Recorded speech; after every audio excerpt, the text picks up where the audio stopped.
సర్వోన్నతుడును సర్వశక్తిమంతుడును జీవాధిపతి అయిన యేసుక్రీస్తు పరిశుద్ధ నామమున ఈ ఉదయకాల శుభములు మీకు తెలియజేయుచున్నాను.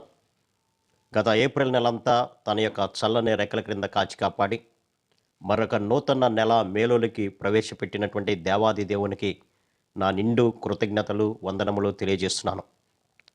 ఈ యొక్క అనుదిన దేవుని మన్నా అనే ఆధ్యాత్మికమైనటువంటి మాటలు మీ యొక్క ఆత్మీయ జీవితానికి మేలు కలిగిస్తున్నాయని నమ్ముచున్నాను. ఈ యొక్క నెలలో ప్రభువు మనందరికీ ఇస్తున్నటువంటి వాగ్దానము, అతన్ని విడిపించి అతన్ని గొప్ప చేసేదను. 91వ కీర్తన 15వ వచనం. అవును ప్రియులారా, ఆ పై భాగాన్ని గనక మనం గమనించినప్పుడు అతడు నా నామమును ఎరిగినవాడు గనక అనే మాట కూడా ఉంది. కాబట్టి ఎవరైతే ప్రభువు యొక్క నామాన్ని ఎరిగి ఉండి ఆయన అడుగుజాడల్లో నడుస్తూ ఉంటారో వారిని విడిపించి ప్రతి విధమైనటువంటి ఇక్కటల నుంచి, శ్రమల నుంచి, శోధనల నుంచి, ఇరుకుల నుంచి, ఇబ్బందుల నుంచి విడిపించి గొప్ప చేస్తాను అని ఈ యొక్క నూతన నెల మొదటి దినాన ప్రభు వాగ్దానం చేస్తున్నాడు. వాగ్దానం చేసినటువంటి దేవుడు నమ్మదగినటువంటి దేవుడు. యోసేపు యొక్క జీవితాన్ని మనం గమనించినప్పుడు యోసేపు చిన్నతనం నుంచే దేవుని యందు భయభక్తులు కలిగినటువంటి వాడుగా, చెడుతనాన్ని విసర్జించి దేవుని యొక్క మార్గంలో నడిచినటువంటి వాడుగా మనకు కనపడుతున్నాడు. అటువంటి అతని జీవితంలో అనేక శోధనలు కలిగినాయి, శ్రమలు కలిగినాయి. తన సొంత అన్నదమ్ములే అతని మీద అసూయ చెందినటువంటి వారిగా ఉండి అతనిని నీరు లేనటువంటి గోతుల్లో పడవేశారు. ఆ తర్వాత అతన్ని తీసుకొని ఇష్మాయేలీయులకి అతనిని అమ్మివేసినట్లుగా బానిసగా మనం గమనించుకున్నాం. అయినప్పటికీ తన అన్నల మీద అతడు కోపగించుకోలేదు, అలాగే కక్ష పెంచుకోలేదు. కానీ దేవుని యొక్క చిత్తము నా పట్ల ఏదైతే ఉందో దానిని దేవుడే నెరవేరుస్తాడు అని అన్నల పట్ల ప్రేమ కలిగినటువంటి వాడిగా మనకు కనపడుతున్నాడు. అయితే యోసేపు బానిసగా అమ్మివేయబడినప్పటికీ దేవుని యందు భయభక్తులు ఏమాత్రం కూడా విడిచిపెట్టలేదు. అందుకనే ఈ యొక్క 39వ అధ్యాయం ఆదికాండములో గమనించినప్పుడు యెహోవా అతనికి తోడయుండెననియు అతడు చేసినదంతయు అతని చేతిలో యెహోవా సఫలము చేసెను అనే మాట మనం చూడొచ్చు. కాబట్టి బానిసగా అమ్మివేయబడినటువంటి యోసేపు ఎవరి గృహంలో అయితే పనిచేస్తున్నాడో ఆ గృహాన్ని దేవుడు ఆశీర్వదించాడు. అంతేకాదు కానీ అతడు చేయనటువంటి నేరానికి జైలు పాలవ్వాల్సినటువంటి పరిస్థితి వచ్చినప్పుడు, అనగా చెరసాలలో ఉంచినప్పటికీ కూడా అతడు ఏమాత్రము కూడా భయపడలేదు. అక్కడ కూడా ప్రభు అతనికి తోడై ఉన్నాడు. కారణం ఏంటంటే ప్రభు నామాన్ని ఎరిగినటువంటి వాడుగా తన జీవితాన్ని అనుదినము పరిశుద్ధపరుచుకుంటున్నాడు. ఆ గృహంలో ఉన్నప్పుడు పాపము చేయవలసి వచ్చినప్పుడు నా దేవుడు నన్ను చూస్తున్నాడు కనుక నేను ఇటువంటి ఘోరమైనటువంటి దుష్కార్యము నేను నా దేవునికి విరోధంగా నేను చేయలేను అని అక్కడి నుంచి పారిపోయాడు. కాబట్టి అతను చెరసాల్లో వేయబడ్డాడు. పిల్లల చెరసాల్లో ఉన్నప్పటికీ కూడా దేవుని యొక్క కరుణ, దేవుని యొక్క దయ యోసేపు మీద ఉన్నది.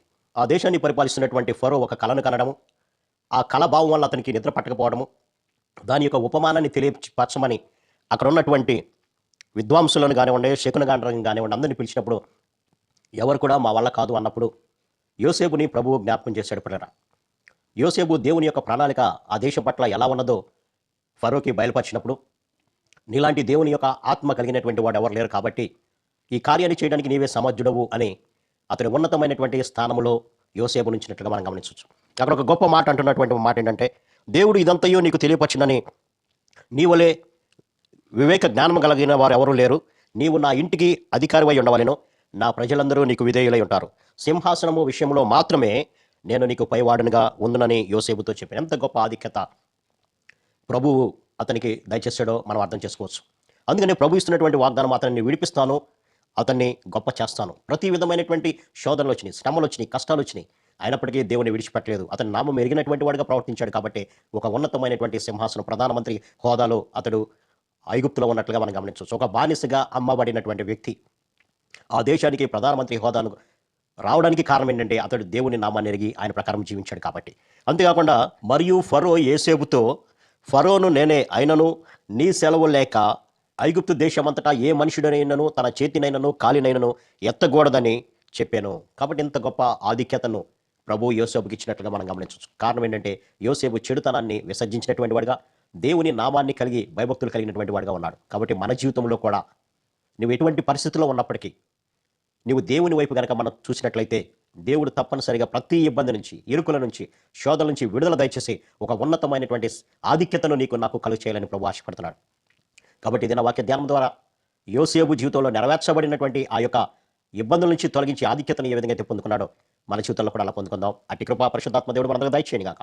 ఆమేన్. ప్రార్థన. సర్వశక్తుడా, ప్రేమ గల మా తండ్రి, ఈ నెల మొదటి దినమున మీరు ఇస్తున్నటువంటి వాగ్దానము యోసేపు జీవితంలో ఆనాడు ఏ విధంగా అయితే నెరవేర్చబడిందో నాయన, ఈనాడు మేము కూడా మా చెడుతనాన్ని విసర్జించి మీ నామము నెరిగిన బిడ్డలుగా జీవిస్తూ చెడుతనాన్ని విసర్జిస్తూ ఈనాడు మాతో కూడా మాట్లాడినటువంటి ఈ వాగ్దానం మా జీవితంలో కూడా నెరవేర్చమని యేసు నామమున అడిగి పెట్టుకుంటున్నాం తండ్రి.